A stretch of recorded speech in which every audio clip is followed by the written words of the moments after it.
arms, our chemistry was sacred. Oh, I fell for your charm, I was so infatuated. But you left me in the dark and my heart completely vacant. Now I don't know. Is your heart just preconditioned for brevity? I don't mean to accuse you of refusing longevity, but I cannot excuse you for abusing my empathy. My empathy. I can take rejection, but you gave the impression that this was the inception of something real.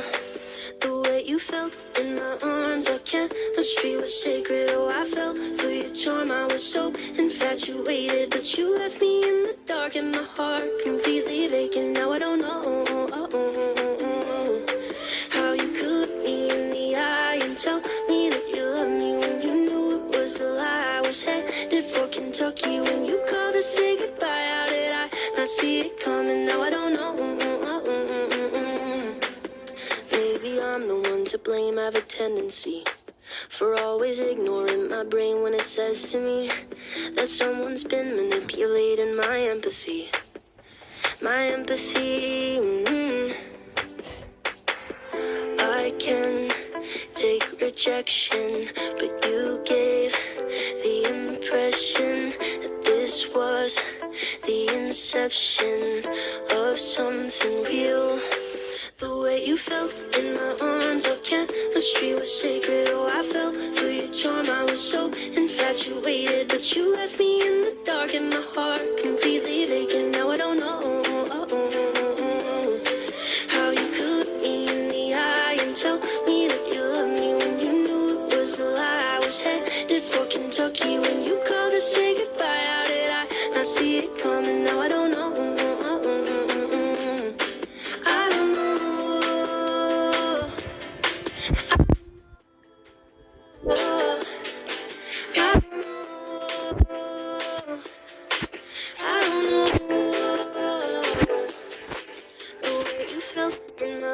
Our chemistry was sacred. Oh, I fell for your charm, I was so infatuated. But you left me in the dark and my heart completely vacant. Now I don't know.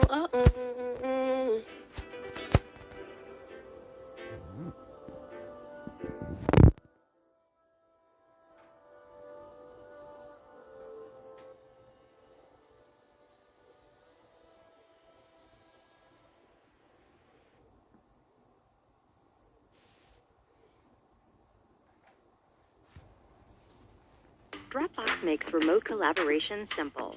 Everything you need to do your best work is instantly accessible.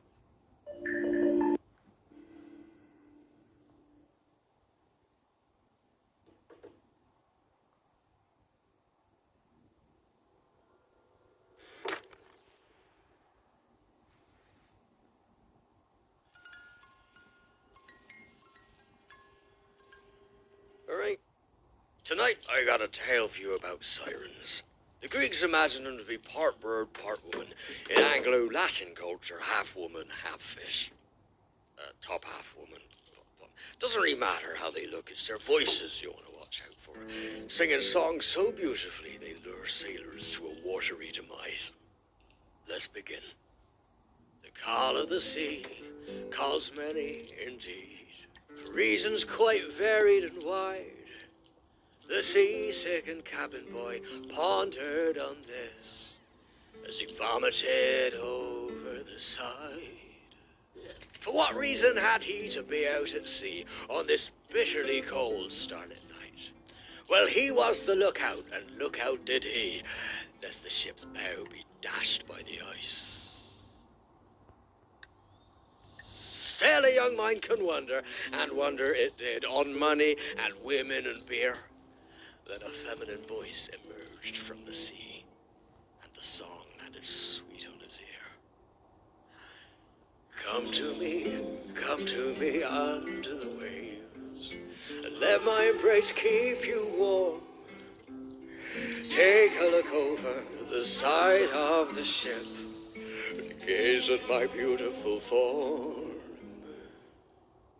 He leaned over and squinted, but struggled to find the source of the sweet melody. Still further he stretched as the ship's bow struck ice, and at first he fell to the sea. Tensions were high the next day on the ship for reasons I need not explain. Rations were low, and so was the patience of the cook and the boatswain McLean. The cook was exhausted, and McLean's hands were raw from fixing the ship's damaged bow. When the captain passed by and barked out commands, the two of them muttered and scowled. The last of the crew was the first mate Morgan, who the captain could trust with his life. He kept watch that night, and staving off boredom, thought of his children and wife. Pirates had ravaged the towns near the coast, and he prayed that his loved ones were well. But Morgan would shortly turn white as a ghost when he heard these few words from the swell. Come to me out into the waves, for nothing remains on this earth. Your family was killed in the last of the raids, so how much is living now worth? No, Morgan wailed, you lying sea cow, but somehow he knew it was true. He pulled out his pistol, aimed at his brow, and tumbled into the blue. The shot woke the men, and in minutes the deck rang with slurs from the last of the crew. Sirens, Captain exclaimed the cook. I think you mistake us for fools. Do I care what you think, you petulant turd? I'm in command of the ship. You both best be clever and follow my word, or else you'll be taking a dip. The cook and McLean went back down again, cursing while the captain took watch. The hours went by whilst the stars filled the sky, and he sipped on the last of his scotch. He took one last swig, looked at his glass, and hurled it down into the surf. He'd need all his cunning, and had to think fast, when the sea answered back with a verse. Captain, your wit is as sharp as a knife, and I can't with your grand people verses. I'll tell you instead, that before the sun rises, you will be dead. Minutes went by, and the captain was tense, like standing hard on his son. But he couldn't handle it. I grant you more verses. Explain what you sung. Silence. Siren, I grant... Captain, you better beware of your crew, for your treacherous men will be coming for you. He will die in torment and pain. Tonight you'll be stabbed in the back by McLean. The captain's mind raced. He could now understand. It was clear his men's hatred ran deep. Well, now that he knew, he concocted a plan. I'll drown the sick dogs in their sleep. Down in the cabins, a knocking was heard, and the startled cook suddenly woke. The knocking got louder. He trembled, disturbed. It was coming from under the boat. He crouched on the floor upon hearing a voice, and heard these faint words through the wood. Your captain is mad. He's heading for ice. Get to the deck if you value your life. He ran to the deck and spotted the captain board in the only lifeboat. He leapt at the man, but the captain was strong, and he soon had the cook by the throat. The captain cried out, shuddered and shook. His back had been pierced by a blade. He stumbled forward, keeping hold of the cook, and the two tumbled into the waves. McLean rushed up to the wheel of the ship, mere seconds from hitting the ice. But with blood on your hands, it's tricky to grip, and the ship and the lifeboat were sliced.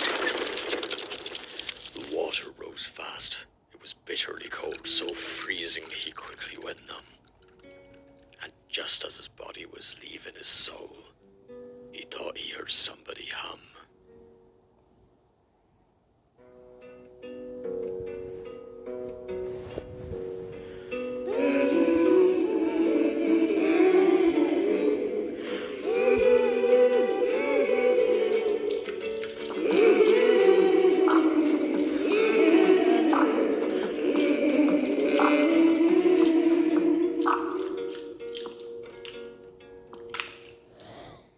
So remember this tale. there's a lesson in this.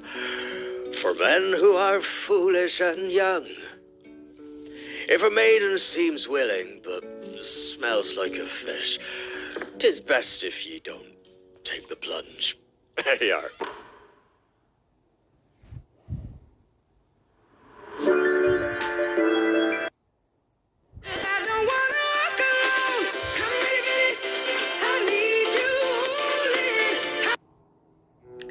Oh, hey there, happy Halloween. I don't know what I'm supposed to be either. We dressed Matilda up in a cute little monster hat, which she really doesn't seem to mind so long as you put it on while she's sleeping and take it off before she wakes up. Oh, crikey. Matilda! Matilda! No, stop. Oh, take it away from her. Monster hat is a privilege that must be earned. So we've pulled out all the stops this year. We built a set, we hired a writer, but hey, we've got sponsors now, so the sky's the freaking limit. Talking of which, let me tell you about this week's sponsor, Audible. Audible has the world's largest selection of audiobooks and audio entertainment, including Audible Originals. With the convenient Audible app, you can listen anytime, anywhere, and on any device. Mobile, Alexa-enabled, Bluetooth, and more. The app also has this really handy feature where you can adjust the speed, so you can whack that sucker all the way up to ×3 and get through your audiobooks in, well, I guess 3 times faster. Maybe even accidentally on purpose unplug your headphones in public, displaying your intake speed so everyone can tell what a smart little sausage you are. Oh, by the way, I'm listening to The Book of Dust by Philip Pullman. It's the riveting prequel to the Dark Materials series, which I read way back, really imaginative page-turners. But unfortunately, with my size and physical constitution, page-turning isn't exactly my forte. Fortunately, with Audible, such physical interactions are unneeded. Start listening with a 30-day Audible trial. Choose 1 audiobook and 2 Audible originals absolutely free. Visit audible.com/dabchick or text dabchick to 500 500. That's audible.com/dabchick or text dabchick to 500 500. Happy listening. Talking of stories, we got a spooky one for you, so let me hand it over to, well, let's see if he's awake first. Hello? Okay, come on, you gotta get up, it's showtime. Oh, come on, people are waiting for what? Okay, Jeepers, I'm out of here. Enjoy the show, guys.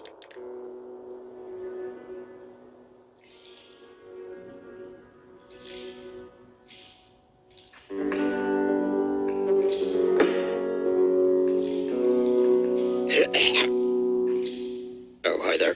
Have you ever heard of the Hattoon? Well, have you heard? Oh, you can't answer, can you? The Hattoon is a soul-eating ancient beast. It waits in the forest to lure those that can't resist the melody from its horn carved from a human bone. Oh, come on. There you go. If you hear it, cover your ears or you too will lose your soul. Like several people from the nearby towns. Now, they sit there empty and mute. Some have seen its tall loom in shadow or its bright yellow eyes through the fog. It's said that it doesn't walk, but floats. The Hattoon's last victim was Jonah's only love. Heartbroken, he journeys in search of her soul. First, he must find the feared creature and then steal its soul-packed horn. Tonight, the moon hangs full and heavy as lonely Jonah enters the woods.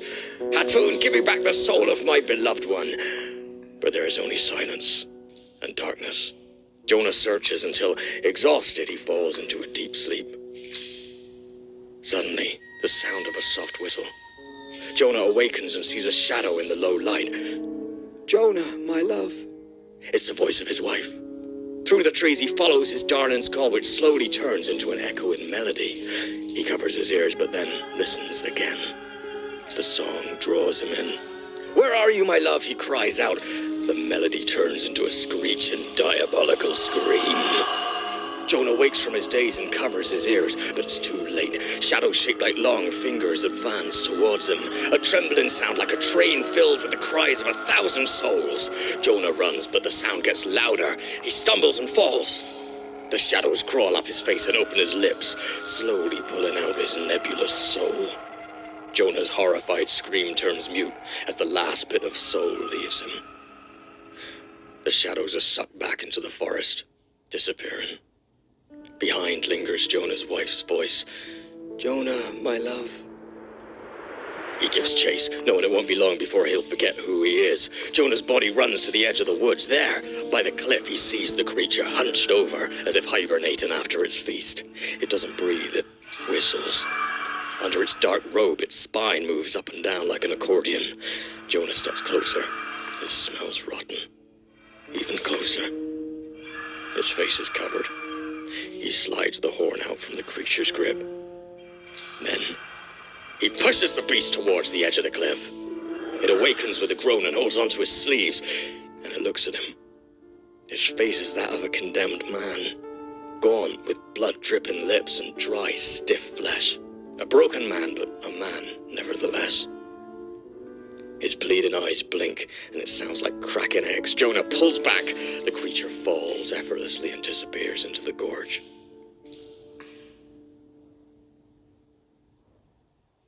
It's over. Jonah puts the horn to his lips to release his soul and that of his beloved. Yet unbeknownst to Jonah, once the creature died, the souls would forever be trapped inside. Desperate Jonah blew and blew on the cursed horn until his lips bled and his eyes dried out from weeping. He became obsessed with the thought that maybe when the horn fills up, his soul will finally spill out. It's still said that a creature wanders through the woods and along the cliff, capturing new helpless souls. Can you hear him? Best not listen too long. Good night. You buggers.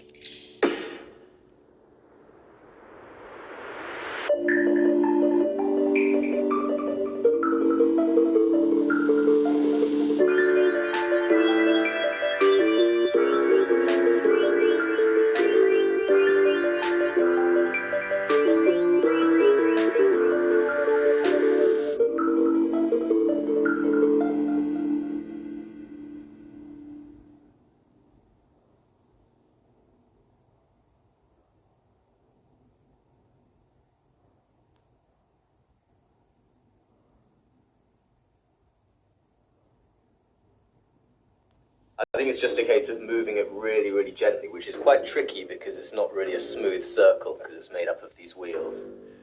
But still, I think we're getting fairly interesting results with this one in particular. Hey folks, Barnaby Dixon here. So I haven't done so many videos recently. This is because I've been working full-time at the Bridge Theatre directing puppetry for Philip Pullman's The Book of Dust. This is a stage adaptation and it's being directed by Nicholas Heitner. And I would like to show you some stuff from this project. We haven't got anything quite ready yet. So in the next few months I'll be able to show you some things from that project, so do stay tuned. But in this video I want to take you back to 2014 when I was working as a freelance stop-motion animator. So I wanted to work on my own projects in my downtime, but it's quite tricky to do in stop motion because it takes a very, very long time. So I was trying to think of a way of speeding up my production process. This eventually branched off into puppetry, but at the time I was experimenting with mixing time-lapse elements with real animals, like in the case of this film where I used real snails. But another technique I was considering involved me building this really crazy contraption. And I got everything ready to shoot with it, but other techniques seemed more viable, and I actually never got around to using it. So I think today we should have a play with it and see if it works. Alrighty. So first, the device needed filling with many litres of bubble bath liquid, would you believe? I bought all this stuff back in 2014, so I thought I had the right amount, but apparently I don't have nearly enough. So this might be a good time to go for the commercial break while I go get some more bubble bath. What's up, y'all? So if your New Year's resolution happens to be dragging your lazy buttocks to the gym every once in a while, then you tell me if this is a familiar situation. So you whip out your phone to... Oh, bother, you've dropped... Oh, now you've got to untangle... Oh, God. Ah! So 3 hours later, you finally solved this existential puzzle and you're ready for your workout. So you stick on some vintage Scott Walker and you pound that treadmill like a good old boy. You're feeling the burn, but you are in the zone. Nothing eclipses your physical meditation. Not work, not responsibilities, not even the playlist popping over to Scott Walker's later releases where he was maybe doing a bit too many drugs. Perhaps, I don't know. Suddenly, your arm catches the cable, your phone flies across the room and blasts through the brain of a 64-year-old CrossFitter who was 1 day away from her state pension. So where did it all go wrong? Well, I'll tell you. You should have gone with Raycon's wireless headphones. Unlike some other wireless options, Raycon earbuds are both stylish, discreet, with no dangling wires or stems. What's more, Raycon earbuds start at around half the price of other premium wireless earbuds on the market. Celebrities like Snoop Dogg, Cardi B, and Jer Smith are simply batty about Raycons, and their latest model, E25, is their best one yet, with over 6 hours of playtime, seamless Bluetooth pairing, more bass, and a more compact design that gives you a nice noise-isolating fit. It also comes in new fun colours. So click the link in the description or go to buyraycon.com/Barnaby for 15% off your order. Oh, they're also water resistant, so go ahead and get your sweat on, dear lad. Nice job. So why bubble bath? Well, bubble bath liquid is pretty cheap, and it has a fairly high viscosity, and that's important because I made this little tiny, carefully weighted spaceship to float slowly upwards through liquids with high viscosities. All of this should make a bit more sense in a little bit. Fortunately, I was able to get mostly the cheap own brand bubble bath, but I needed a little bit more than they had, so I had to get this ever so slightly more expensive branded stuff, so do please consider supporting me on Patreon. Thank you very much. I also wanted to go to one of these self-service kiosks to check out my weird purchase in private, but it was the kind that I hadn't used before, and a lady had to come and help me anyway, so she probably thought I was weird, but it didn't matter because now I had enough bubble bath to try out my weird idea with my weird contraption. Well, still crazy after all these years. I don't think anything's coming out. That's great. There is a lot of bubbles though. Okay, so I've angled the device like this to get all of these bubbles up into this corner. When that happens, hopefully the bubbles will coalesce into one big bubble. It looks like it's started to happen. So when that's happened, I'll angle the device to get that big bubble down into this corner. And then once that's happened, hopefully using these two kind of ridges you see either side of the hole, I'll be able to guide the big bubble through the hole and then out through the spout. I found one straggler bubble. Where is it? Ah, here he comes. All right. Hasta la vista. What a messy boy. So as I mentioned, the ship floats up, but up becomes visually relative when you fix a camera to the device facing inwards and start rolling it around. So it's almost like being able to steer the spaceship from outside the device. The ship moves really slowly, so putting the camera on a time-lapse setting seemed to make sense, but focusing between the photos wasn't possible, so this shot was recorded as video and then sped up 8,000%. These shots are pretty cool looking, but not all viscous liquids are the same, and this one was a little bit gelatinous, which means it would wobble a little every time the device rolled, which translated to the ship shifting a little bit every time it turns. Oh, by the way, the light that I was using stopped working when I tried to charge it, so I had to go and spend £30 on a new one. So Matilda recently had an ultrasound because she's having some digestive issues. They cleared up now, but she's still got a shaved belly. While I was at the pet place, I saw these fish with these really interesting tendrils, and I thought putting some object with similar flowing attributes into the device might give some really cool results. Okay, let's take a look. Oh, it's smooth. The direction changes, you can see it wobbles around a lot, but it's still a really interesting effect. It's an interesting result, but again pretty juddery with every turn. So by putting a magnet at the end of the object, I could kind of control it through the tank without having to roll the tank at all. And this actually gave the best results so far, so let's watch the results with a little ambient soundtrack that I can create with this device called the Jouet. And this is a cool device because I can play it just with my left hand, which means I can have Dabchick on the other hand, and Dabchick isn't getting in the way, and if he was to play it, he just wouldn't have the dexterity or the skill to... Okay, I think they get the idea. Why don't you just get on with it? Yeah, okay.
Hey everybody, it's Adam, and I am out on tour, obviously, because I'm on the bus, as you know. Today, I had an amazing fantasy camp kind of day. I went to my friend Rick Lyon's shop here in New Jersey. Rick built all the puppets for Avenue Q, but that's not all Rick does. He's got an amazing shop. He's built hundreds and hundreds of puppets, and today we built a puppet together. And by together, I mean Rick and his people did 95% of all the work. We designed it together, and at the end of the day, we ended up with this beautiful puppet I want you to watch right now.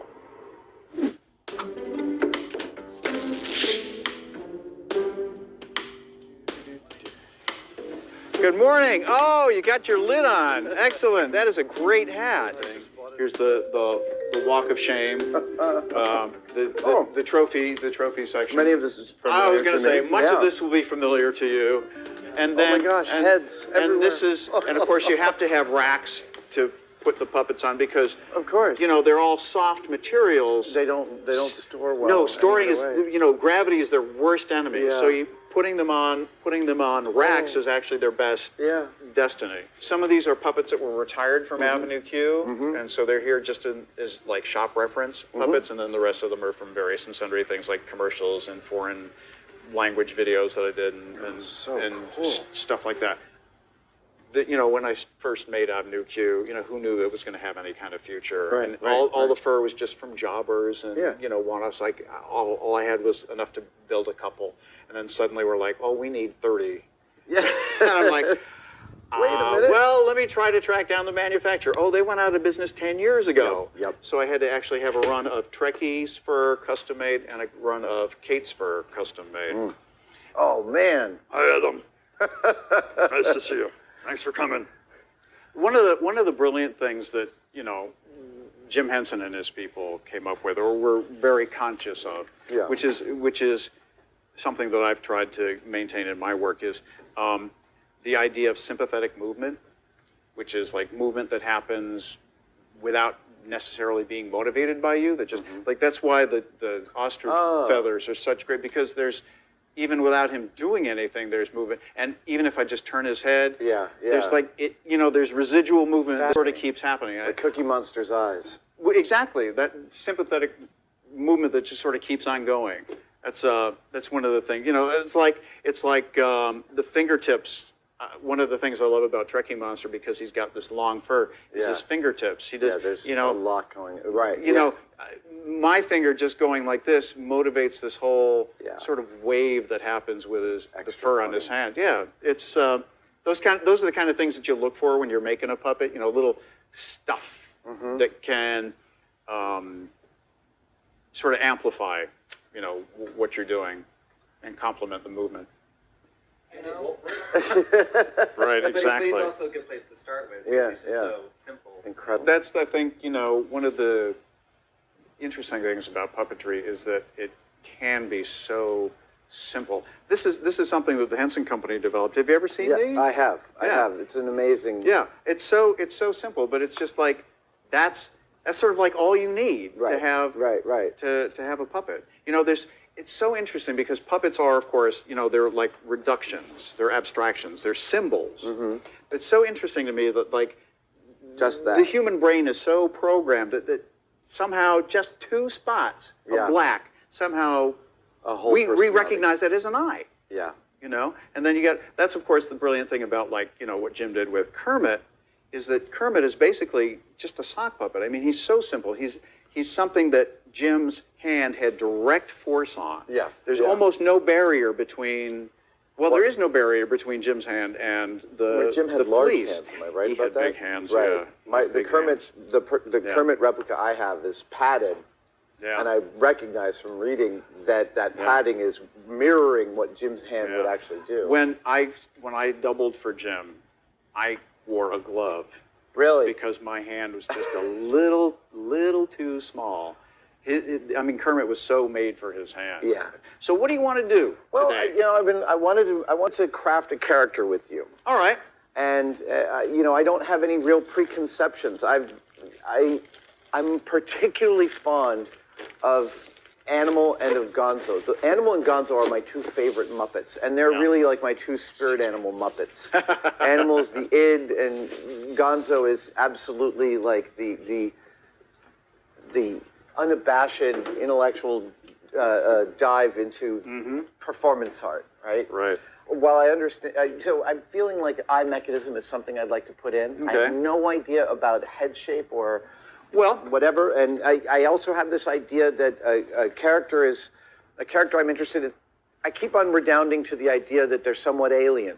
The reason I pulled this out is you talked about this is similar to the iMech that's in like Bert from Sesame Street, but it goes to show you how analog it can be. Amazing. You know, this is just That is polyfoam magnificent. with a couple of wires stuck through it. Oh my God. And this is how Bert's eyebrow on Sesame Street works. So, you know, a mechanism can be pretty simple. This mechanism, the trigger for it is sitting on the mouth plate, and you just use your center finger and pull it back. You'll feel it. So that's obviously a more sophisticated thing. That's got like nice bearings and stuff like that. Beautiful. Yeah, a fellow by the name of Jim Krupa did that mechanism for me. This goes into more of that creature territory thing where you've got like foam latex heads which have mechanics and stuff inside of them, and so there's no room for it to be controlled by the performer internally. So it's an external control. Yeah. But it's the same function. Right. But it's here instead of on the mouth plate. If I'm performing that puppet, I have to think about how I'm expressing with the eyes at the same time I'm lip syncing. This way I'm controlling only one thing. Yeah. With my hand. I have full control of my mouth here. I don't have to worry about even an assistant can do this for me while I'm doing the hands. Right. You know. So, but of course that, you know, again that removes you from a little, you know, that removes you from the process a little bit. I've tried to not overthink. Right. You know, before I arrived here, like what shape, what type it is. I like the idea of something that is not too elaborate in terms of size and mechanism, but something more manageable. And like I said, I have a Kermit puppet that's an amazing size in terms of its scale and its something you can throw in a carry-on.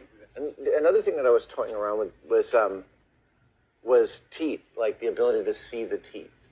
Right. Again, I keep redounding to Mr. Animal because he's just such a Well, no, that's one of the things that when I make portrait puppets of people, one of the things that really helps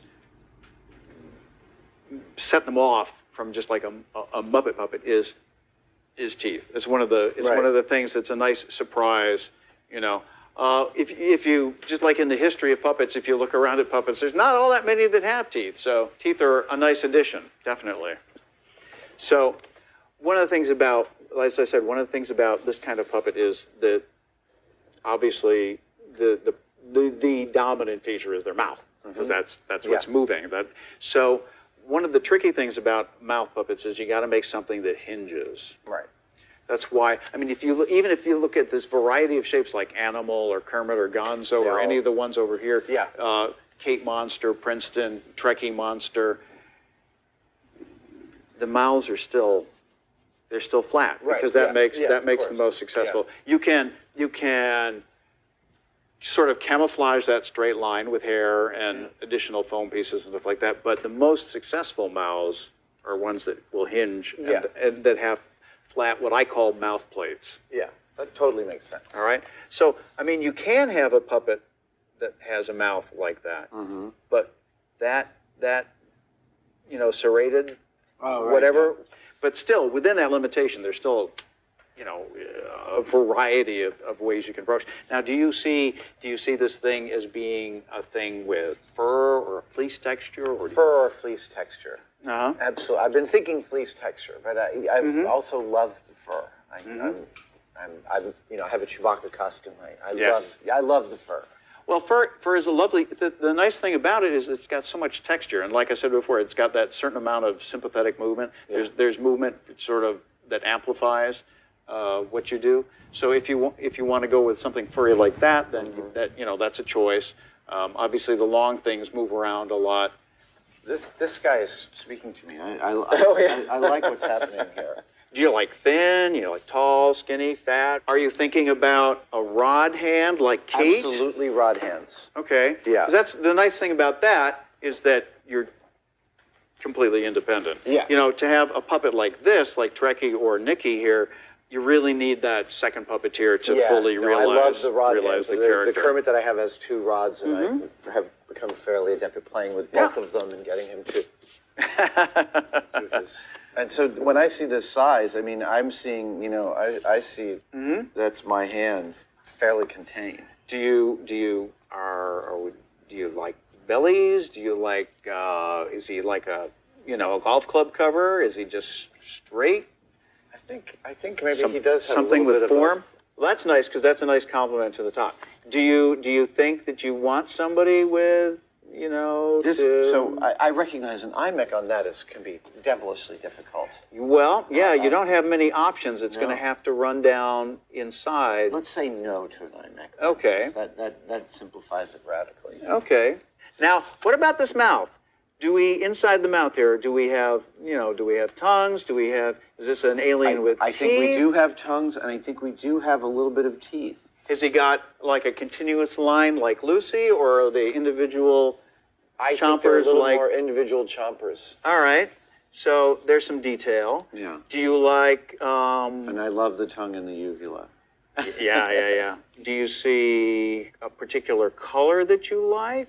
Is this purple, green, a more natural blue, but that's part of the character Grover lover in me. But mostly, I'm thinking of it as a slightly darker color. It doesn't have to be blue. Darker color, I think, variegated, so it's not monotone. Okay. And I think, he could end up being a little ratty in the right way. You can feel them. Yeah. She has internally, she just has a string of That's exactly of what beads. I was thinking. Yeah. She has a string of beads. So that's all the structure she has. She doesn't have a distinct elbow. It's, so she stop. Come on. It gives you that sort of, there's that sort of floppiness that she has. That's one of the things that we love about Kate is that she can do quick little things that surprise you. She's sort of a humble and shy character, but she can be quick when she needs to be. One of the things that Jim did, of course, that almost every cartoonist does, is he simplified the hand so it only has 3 fingers and a thumb. Generally, it's really nice to have the hand big enough so that you can, do things like, stuff like that. What about if he had I don't think so. some nostrils or something? Nothing, no breathing apparatus? No, I don't think so. Okay. One of the signature looks of the Muppets, and one of the reasons they look the way they do is because they came from that cartoon thing. Black pupils, that's all they, just flat black pupils. Gonzo Holiday, Yeah. So that's one of the things that I avoid as a signature look. Sure. I use dimensional pupils Well, what I wonder with as him much is, as humanly possible. Right, and I really like his bright eyes. That definitely takes him way out of human territory. I like the irises of a high color. Yeah, these are not, I did not custom make these. These are just, stuffed animal eyes or whatever. I think you might as well, go for the gusto. Let's do some legs. Let's do some legs so he can have a seat in a chair and Yeah. That was one of the things that sold Kermit was having legs, Yeah. And I think the idea that if he has some little chopper teeth in there, that's kind of surprising, and you wouldn't expect it with fish lips. I kind of like the incongruity. Well, that's the nice thing about, making something from scratch is you can sort of play with those and make decisions as you go. It's really like being a sculptor. Right. You're creating a thing from scratch, and it's something that seems like a great idea on paper. You get into practical use, and you go, that's really not working very well. When you see it in 3 dimensions, then you can edit. That's what I love about making stuff. It's one of the frustrations of making replicas, and why I sometimes burn out when I'm making a replica of something, because I'm like, this is what it's supposed to be. You're locked in. If you move the thing from here to here, it's not a DL44 anymore. Now it's something else. Totally. So it's nice to do your own original things. So where do we begin? Where do we begin? That's a good question. What we want to do first, just in terms of reference, we want to make a scale drawing. Okay. We want to make something that would be a one-to-one drawing. Okay. These are objects you see in the everyday world, but God forbid it's on camera. Tell me if I'm real far off here. No, I think you're not far off there in terms of. And let's see, so that's, oh, let's get some eyeballs. Do you think the soccer balls are too small? I think, yeah, they're not much bigger than a ping pong ball. No. I mean, we can try them. Yeah, Oh, you know that's what? about right. That's awful darn close, isn't it? I think that's great. I think that might be totally spot on. Lower teeth, or maybe just on the upper? I think just on the upper. Okay. Fish lips. I don't know. And yeah, I like the idea of having lips. the lips they're making me very happy. That gives What us was that? some Why was that? idea. I think, yeah. All right. So you are going to work on the eyes. I'm going to go over there and work on the eyes. And I'm going to work on starting with a mouth plate. Okay. Ron, I see Got you the hands working with a going. hand. All right. I think we're going to use like the bead technology for the arms, so they're nice and loose. You're going to start working on the skull. I was going to make a skull shape here to do the dome. Yeah. You know what? Why don't you start on the belly, because I haven't made the mouth plate yet. That's fine. And we're not going to, Yep. it'll interface with what I'm doing. So, whatever you would All right. okay. Why don't you start on the belly then? I start on the belly. All right. I'm going to go to the eyes. Super. You will find that we are not as well equipped as you would be. We totally do things with our hands I am here. totally down with I that. don't even have a decent saw here. I have my little jigsaw. I don't even have a band saw. No. So I don't. It's true. We're very hands-on here. We use scissors and I'm totally down. see how some of it, like the texture is nice and plain, and then it's all knotted? I think they treated it with heat or something to get it to, and it's very uneven. See this part? Perfect. That looks great. It's got texture, it's got dimension, it's got color, but these parts, they're all like matted cat fur. Maybe some of this is good for arms or, in that area. I don't know. I love that. It's got a nice texture to it. I think it's gorgeous. Yeah? Yeah. I think we have It enough. looks like just maybe about enough. I think we have enough. It's gonna be close, but I should have enough.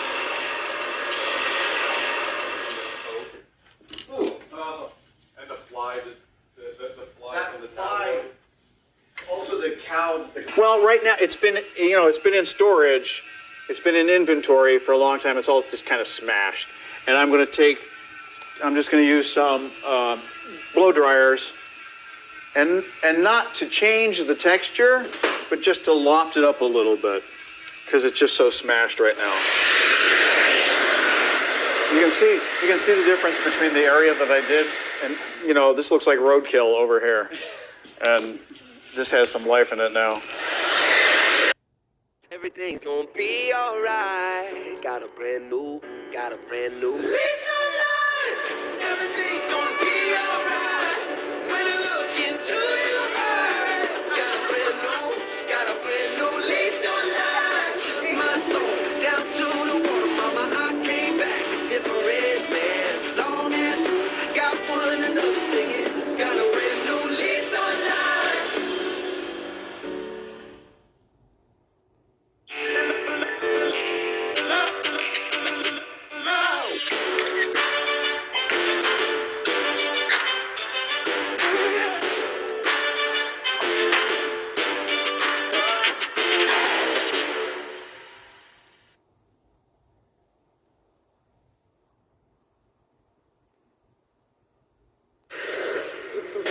So, this is barge cement, which is the standard puppet building glue, and it is a contact cement that was used for making shoes. It's been used by our puppet makers for years. You don't paint it onto the foam, you take it on a piece of rubber like this, and you just kind of dab it and build up a small layer. We use it for almost everything. And then you just kind of butt your seams together. Gently. You don't want to crush the foam into itself. And this is the first pass at our skull. We'll slip it onto our mocked up mouth plate. Get a sense of what it will look like.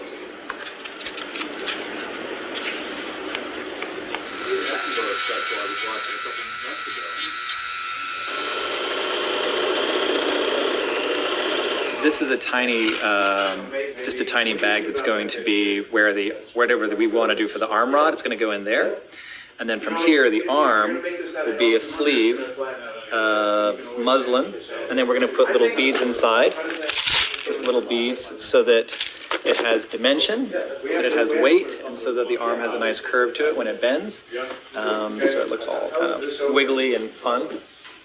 What I normally do is I strip all the paint off too, as best I can. And then I go in with epoxy or, whatever, and fill this gap, and then sand it and then paint it.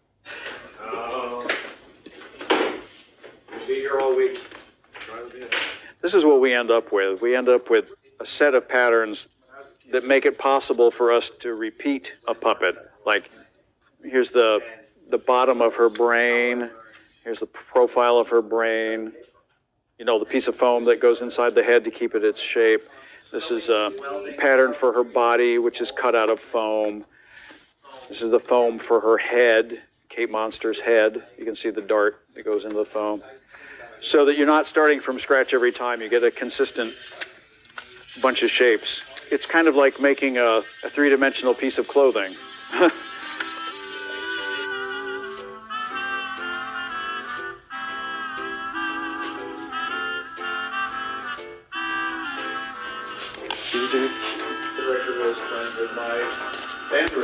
So he just came to our school. So it's a sandwich, essentially. All right, so where are we at? Oh, well, I just patterned the belly. Okay. Oh, upside down. I know it's subtle, but there actually is a little bit more taper at the top. I just patterned the belly. I think I need to narrow the top a little bit. Okay. Actually, all of it needs to be just a little bit rounder, I think. Okay. So, but that will also compress a little bit when I put boning into it. That's the nice thing about the foam, that it will compress. Right. And if I just put the boning ring and make it a little bit undersized, I can scooch it all in. So I don't think I want to actually mess around with this pattern too much anymore. I think I will get that pull in from the boning. This is poly boning. It's also known as corset boning. It's heavily used in the costume industry, and it also is a great product for the puppet industry because it's light and flexible, but is also structural enough to support a foam body like this. So I'm going to cut 3 rings of this and place them inside the body so the belly has support. And Ron has got a very nice, complete set of hands and armatures. Should be, there's a pocket in here, so when we go to put a rod in, there'll be a pocket for the rod, and and they've got wire inside, so they're posable. Yes. I did the eyes there. Oh, yeah, very nice. Yeah, that's excellent. And I see we got a couple of scuffs there we'll want to take out with the Novus, but those will polish right out. That happens to me all the time. Great. Okay, and James has got the I've been working on the head here. In the mouth plate. So initially I did a paper pattern. Yep. And then translated that over into foam. And then that's translated and then into the L200 that we're going to use. I did a rough one just to make sure that the shape was holding, but it's a little ugly seam-wise, so I'm going to do a nice cleaned up version. I have a question about the eye stalks for you. If you want to just. I was just looking at the handle that you made for your eye rig here, and it occurred to me that that's very close to. If you look at our scale drawing, that's very close to the size. Just put a little wooden plate in the interior of the skull to hold them. Yeah, and then just sink the stalk down into the little plate. Yeah, and then probably what we can do is either use like plumber's epoxy or something like that and set it in there, like that. That's probably a good way to anchor that, and I think we'll be pretty good to go.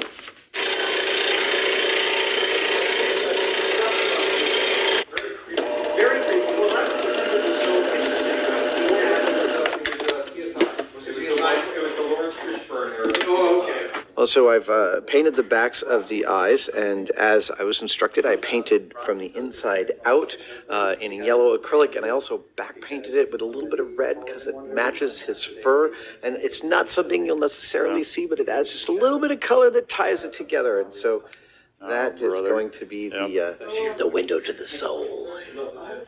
So this is our fabric, and obviously this is the back of the fabric. So what I'm going to do is I'm going to trace out this outline, this pattern, which is of course the hand and the arm connected. And it's really just going to be tracing out one side, flip it over another, and cut it out, pin it, stitch it, and then shove all the foam and stuff inside, and it'll be a beautiful hand when we're done. So Adam, you want to try your hand on to see how the grip feels? Yeah, all right, there we go. Get your fingers in there. Yep. And if you like, I could put a little bit of a piece of a brain in the back to keep it a little more secure in there. Let's totally do that. Great. And we're also going to make a little thumb loop. Oh, it's just going to get a piece of foam that, and I'll put a lining in it. And It'll get you in there a little more secure. And he is going to have lips too. Yes, he will have lips, but this is really just the lining of the inside of the mouth. Awesome. So we'll work out the lips and we'll get the fur on there and everything else. It's very exciting. Awesome. Very exciting. And we'll make you a tongue. Or maybe you'll make a tongue. Yes. Awesome.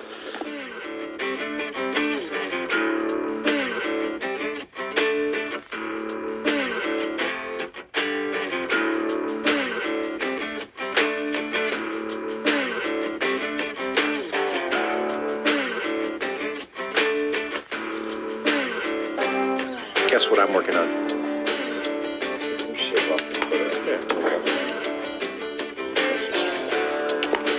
I think that's much better. Awesome. Oh, lovely. Okay. Did you compare it to the mouth plate? Does it fit within there? Oh, excellent. Are you at the point where you want to paint it? Yeah, let's paint it. It's paintable now?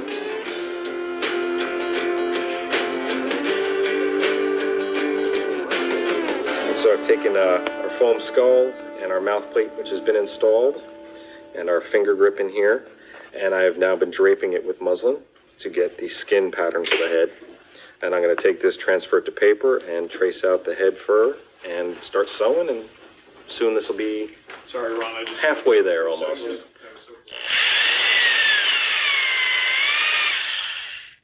All right, things are getting furry. How are we doing? Yeah, we're to that point where I'm doing a lot of that. Well, I've got the lower body, the belly covered with fur now, so it looks like a muff. And actually, I'm pretty happy. That's pretty on model. Spot on, yeah. That's pretty on model.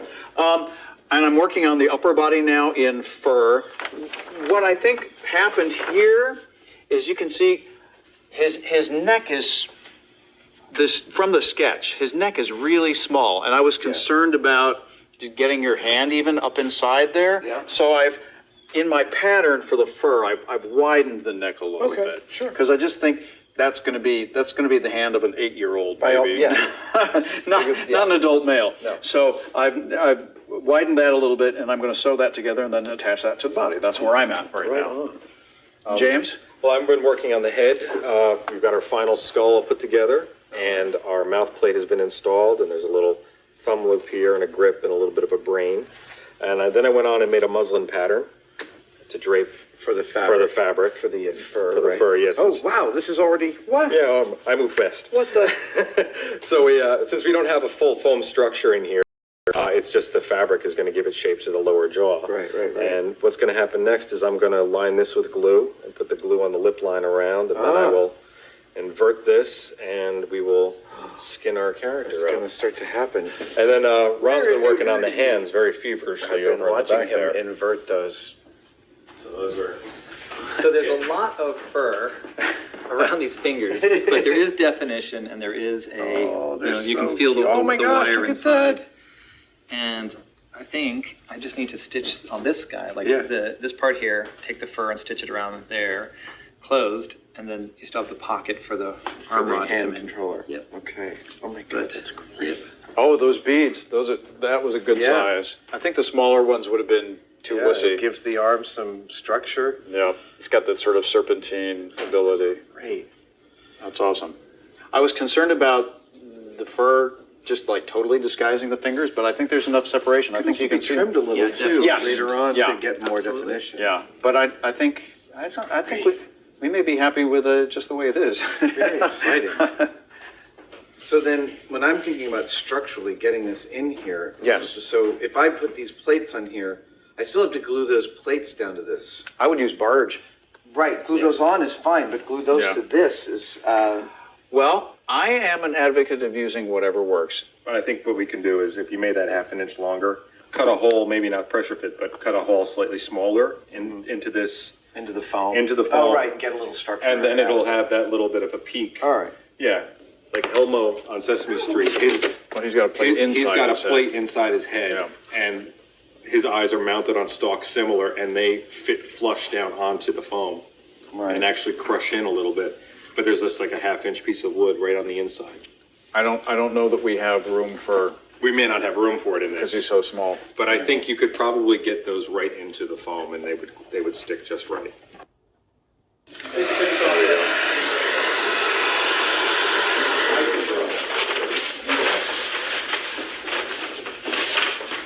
I have eyes. I just do eyes. Oh, Now it's starting to look like a puppet, eh? That certainly is. That fur is great. It is. It's a really nice fur. I'm loving the way that it's, little clumpy. It comes out and yeah.